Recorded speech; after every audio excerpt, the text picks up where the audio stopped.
Undang Pembukaan Undang-Undang Dasar 45 itu kitab sucinya, bukan kitab agama, kitab sucinya Negara Kesatuan Republik Indonesia. Tapi sayang kitab sucinya itu sekarang banyak dikelilingi berhala-berhala, lebih dari 300 juta berhala, seperti Ka'bah sebelum dibersihkan oleh Rasulullah. Setelah Rasulullah masuk Madinah, Makkah, baru 306 berhala itu ditumplek, dihancurkan. Ja'al haq wa zaqal batil innal batila kana zahuqa. Assalamualaikum warahmatullahi wabarakatuh.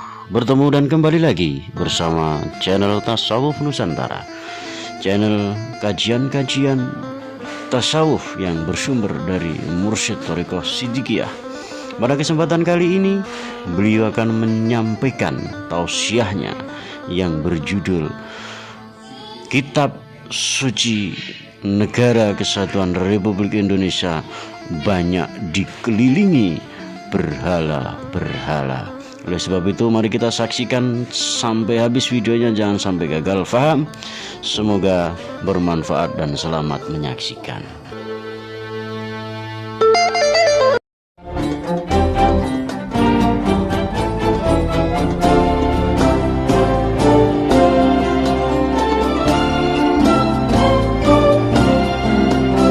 Assalamualaikum warahmatullahi wabarakatuh.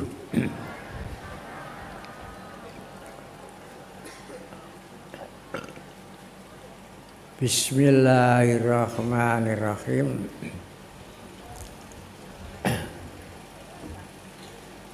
Alhamdulillahirabbil alamin.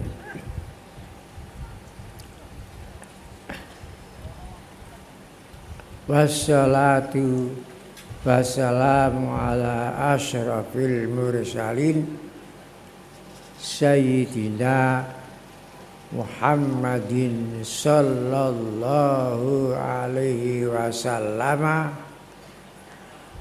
wa ala alihi wa ashabihi ajmain, amma ba'du.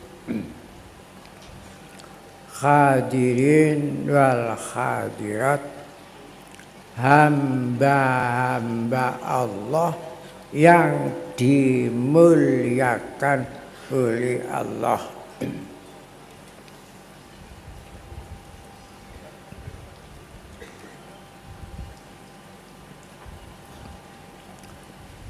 Sebagaimana kita telah maklumi bersama, pada saat ini, tahun ini, bulan ini, hari ini, di sini, acara kita yaitu penyerahan rumah syukur kenikmatan kemerdekaan bangsa Indonesia dan berdirinya Negara Kesatuan Republik Indonesia.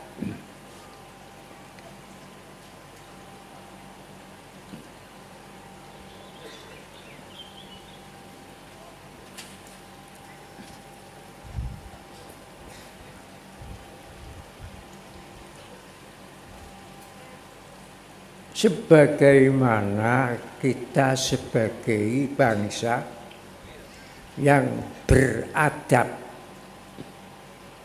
lebih baik kita nukil. Pertama, sumber kemerdekaan bangsa Indonesia. Yang kedua,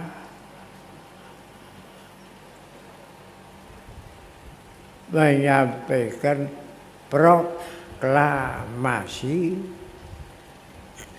kemerdekaan bangsa Indonesia tanggal 17 Agustus. Pertama, sumber proklamasi kemerdekaan bangsa Indonesia itu pada hakikatnya bersumber dari kemerdekaan rakyat Indonesia.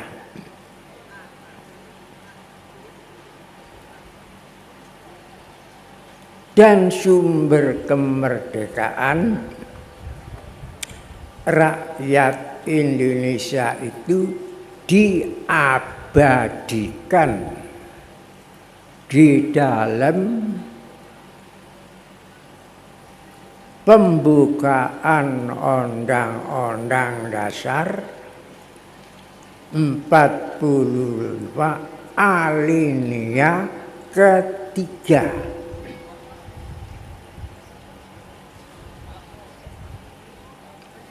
Bunyinya, atas berkat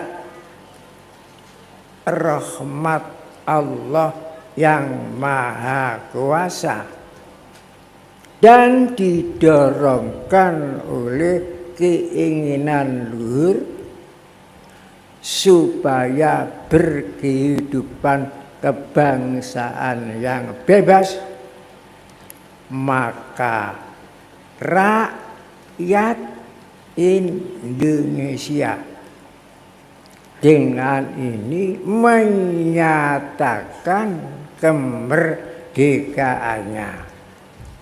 Jadi itu proklamasi yang menjadi sumber kemerdekaan bangsa Indonesia. Dan itulah yang disebut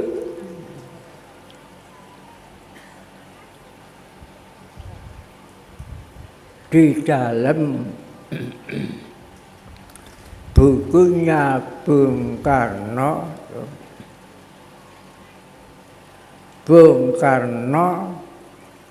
penyambung lidah rakyat Indonesia. Dan lidah rakyat, ingat, rakyat menyatakan dengan ini kemerdekaannya. Dan kemerdekaan itu yang disebut situ adalah lidah rakyat Indonesia, bukan lidah zahir tapi lidah maknawi. Hakikatnya niat dalam hati jati diri bangsa Indonesia. Adapun lesan zahir ini adalah dalil menunjukkan adanya lidah rakyat di dalam hati, sebagaimana yang tersebut di dalam kitab Ummul Baroin syarah kitab Sanusi. Innal kalama lafil fuadi wa innama Ja'alal lisanu 'alal fuadi dalila. Innal kalama fil fuadi ja'alal fuadi dalila. Innal kalama, sesungguhnya lidah itu lafil mu'adi, di dalam hati. Innama ji'ilal lisanu 'alal fuadi dalilah. Adapun lisan itu dalil yang timbul dari hati lisan. Jadi itu makanya disebut itu proklamasi ke dalam, karena ditempatkan di dalam pembukaan Undang-Undang Dasar 45 alinea ketiga.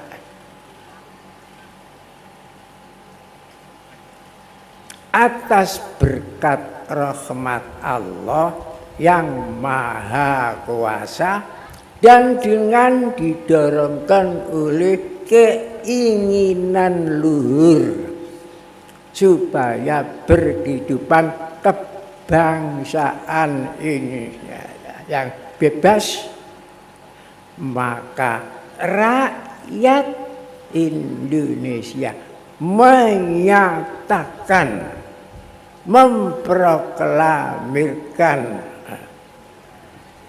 mengumumkan dengan ini kemerdekaannya. Makna dengan ini sangat mendalam. Dengan ini, dengan berkat Allah, dengan rahmat Allah yang Maha Kuasa ini, dengan dorongan keinginan luhur dan seterusnya, semuanya itu dikandung dalam kata ini, bukan kata itu. Ini menunjukkan sesuatu tempat yang paling dekat, yang paling dekat.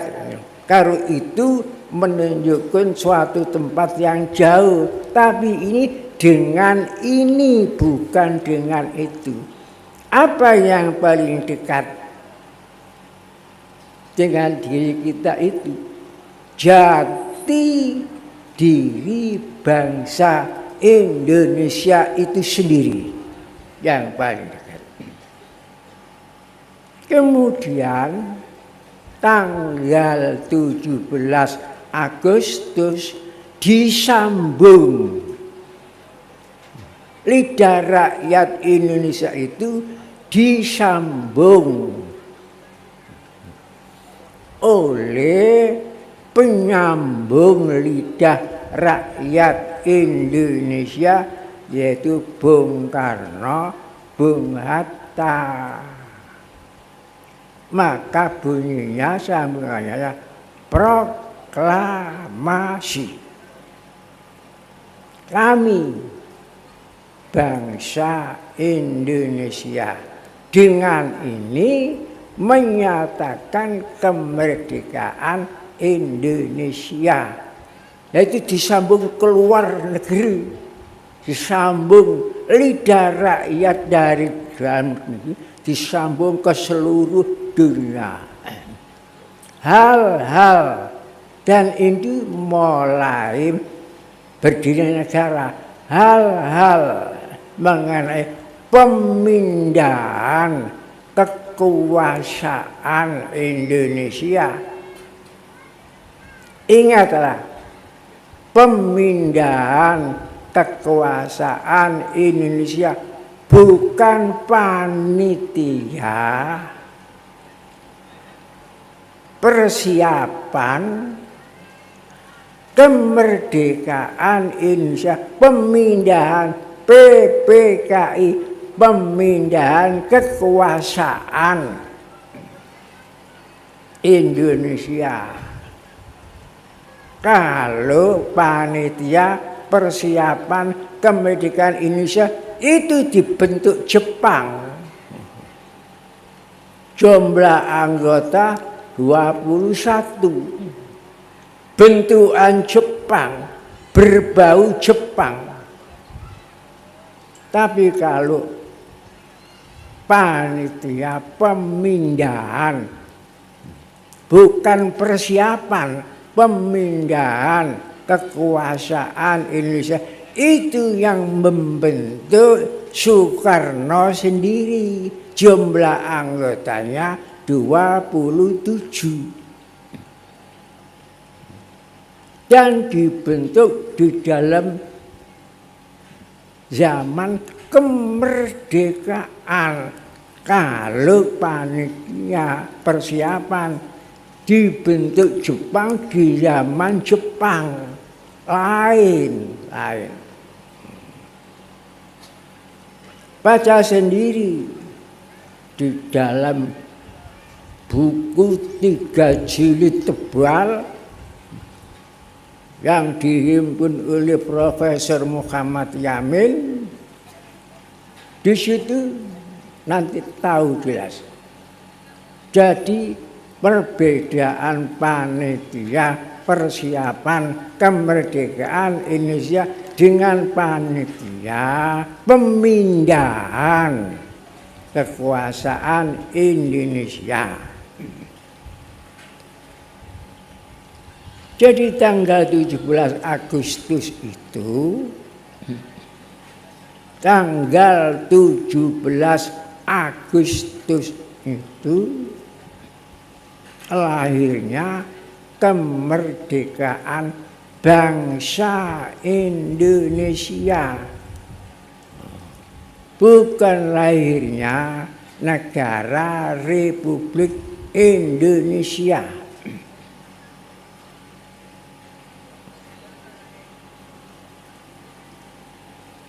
Kalau salah mengucapkan itu dosa besar. Dosa besar kita, dosa kepada bangsa Indonesia. Dosa besar kedua, dosa terhadap negara kesatuan Republik Indonesia. Jadi itu juga, dan tidak ada sumbernya. Kemerdekaan Republik Indonesia tidak ada sumbernya. Tidak mempunyai argumentasi.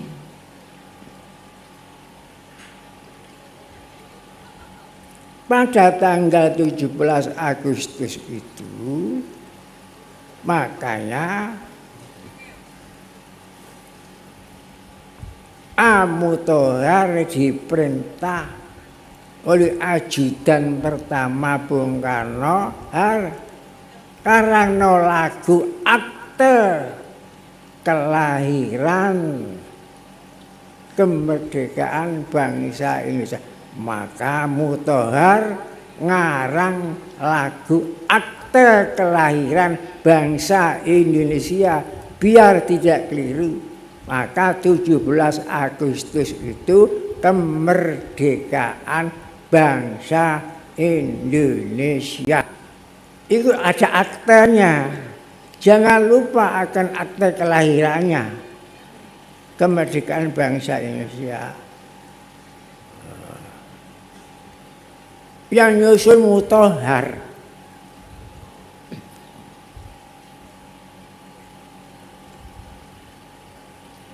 Ya, kalau dikatakan tanggal 17 kemerdekaan Republik Indonesia, kapan bangsa Indonesia sampai sekarang belum merdeka? Kapan merdeka?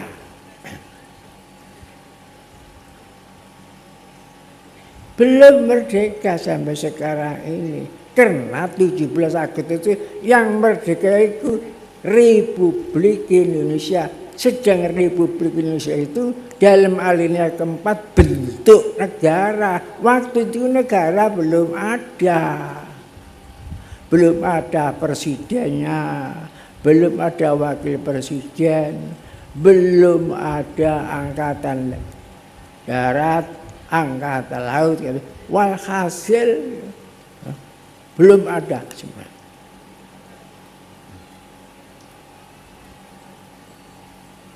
Makanya disebut atas nama bangsa Indonesia, bukan atas nama Republik.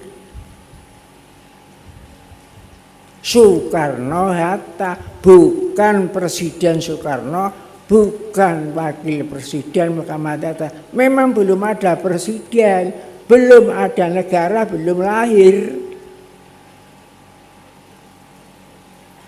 Nah itu dosa terhadap bangsa Indonesia. Bangsa Indonesia sudah merdeka sejak 17 Agustus sampai sekarang dikatakan belum merdeka. Ini kan namanya tidak menjunjung martabat bangsa Indonesia. Nah itu dosa pertama. Dosa yang kedua, kalau dikatakan tanggal 17 kemerdekaan Republik Indonesia, kapan negara Republik Indonesia dijajah? Baru merdeka tanggal itu, kapan? Mana sumber referensinya? Yang dijajah ratusan tahun itu bukan republik, bangsa Indonesia. Pernah dijajah Portugis, pernah dijajah Prancis, pernah dijajah Inggris, dijajah Belanda, dijajah Jepang. Itu bangsa Indonesia, bukan republik. Nah, kalau dikatakan 17 Agustus kemerdekaan Republik, nah ini salah, dosa terhadap negara kita. Negara Republik Indonesia tidak pernah dijajah, dikatakan negara mantan jajahan. Apakah dosa? Merendahkan derajat bangsa, merendahkan derajat negara. Negara yang tidak pernah dijajah dikatakan mantan jajahan. Bangsa yang telah merdeka dikatakan belum merdeka. Lah ini gak cocok karo kaidah nenek-nenek moyang kita. Junjung dhuwur, mendem jero. Yang positif kita junjung tinggi, setinggi-tingginya. Yang negatif kita pendem sedalam-dalamnya biar tidak muncul. Tapi ini tidak, ini mendem bangsa, ya, mendem negara. Jadi martabatnya dijatuhkan sendiri oleh bangsa kita sendiri. Itu salah, dosa. Makanya tanggal 17 Agustus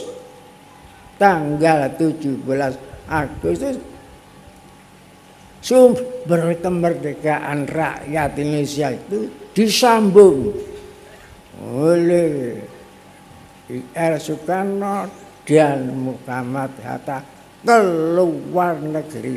Tapi kami bangsa Indonesia. Jadi rakyat Indonesia disambung dengan keluargaku kami. Nah itu proklamasi keluar.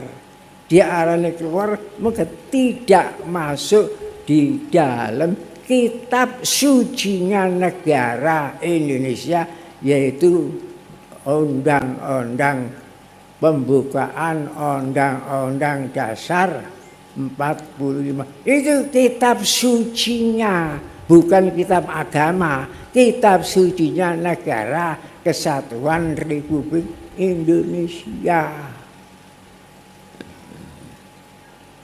Tapi sayang kitab sucinya itu sekarang banyak dikelilingi berhala-berhala, lebih dari 300 juta berhala, seperti Ka'bah sebelum dibersihkan oleh Rasulullah. Setelah Rasulullah masuk Madinah, Makkah, baru 306 berhala itu ditumplek, dihancurkan. Ja'al haq wa zaqal batil innal batila kana zahuqa. Sekarang berhala-berhala, ada berhala kuningan, berhala perak, berhala emas, tumplek kabeh. Lugur kabeh berhala-berhala. Itu yang mengkotori Ka'batullah. Nah, sedang kita ini mempunyai Ka'bah negara kita itu semua harus mengarah supaya selamat jalannya negara itu mengarah kepada pembukaan Undang-Undang Dasar 45, terutama alinea ketiga. Di situ mendasarkan kepada berkat rahmat Allah yang Maha Kuasa. Dengan berkat rahmat Allah yang Maha Kuasa inilah kita merdeka dan didorongkan oleh keinginan luhur. Yang nyusun itu ada di antaranya 3 ulama nasional kaliber nasional. Satu Kiai Wahid Hasyim yang ikut nyusun itu. Nomor 2 Kiai Abdul Qahar Mudakir dari Jogja. Nomor 3 Kiai Haji Agus Salim. 3 orang itu tokoh-tokoh Islam, ulama-ulama kaliber nasional dan mungkin sampai kaliber internasional. Makanya susunannya itu didahului berkat, bukan rahmat Allah, berkat rahmat Allah. Karena menurut di pondok bak itu bak zaidah, maknanya berkah. Dalam hadis begitu pula, segala sesuatu yang baik mempunyai tujuan baik tidak diawali dengan Bismillahirrahmanirrahim, aqta'u abtaru, pedot dari berkat rahmat Allah. Itu dalam pondok itu sudah diajarkan. Dan juga karo 3 disertai dorongan keinginan luhur, itu ikhtiar. Ini bisa jadi faham Jabariyah, faham Qadariyah, tapi itu hanya mentingkan sebab musabab, hanya mentingkan kekuatan diri sendiri, seakan-akan bangsa Indonesia sendirilah yang berjuang bisa menghasilkan kemerdekaan. Itu nyalai alinea ketiga. Jadi akan menyingkirkan pertolongan Allah. Padahal di situ jelas atas berkat rahmat Allah yang Maha Kuasa. Demikian tadi sudah kita saksikan bersama kajian tasawuf dari Mursyid Thariqah Siddiqiyah. Pada kesempatan tadi beliau menyampaikan bahwa kitab sucinya Negara Kesatuan Republik Indonesia saat ini dikelilingi berhala-berhala kuningan dan perak seperti berhala-berhala yang ada di Ka'bah zaman Rasulullah SAW. Terima kasih sudah berpartisipasi dalam menyaksikan kajian Mursyid Thariqah Siddiqiyah. Saksikan video sambungan berikutnya tetap di channel Tasawuf Nusantara. Wassalamualaikum warahmatullahi wabarakatuh.